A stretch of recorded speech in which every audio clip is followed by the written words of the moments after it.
Nang tanungin ni Walter tungkol sa iba pang mga gagawin ni Noel, sinabi ni Noel na ipapaliwanag niya ito sa ibang pagkakataon, na nagpapahiwatig na may bahagi pa ng kanyang plano na hindi pa niya isiniwalat. Sa buong pangyayaring ito, ipinakita ni Noel ang kanyang talino at estratehikong pag-iisip. Nakabaligtaran ng diretsahan at emosyonal na pamamaraan ni Walter.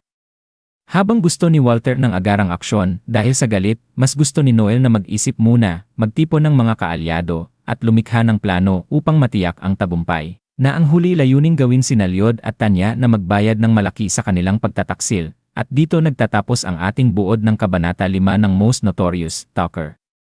Mula sa bawat kwento, unti-unti nating nasaksihan ang paglago ng mga karakter at ang patuloy na paglalim ng kanilang mga laban at pagsubok. Habang bawat yugto ay nagbibigay ng mas maraming tanong at sagot, nasasabik tayong makita kung ano ang susunod na mangyayari. Hanggang sa muli.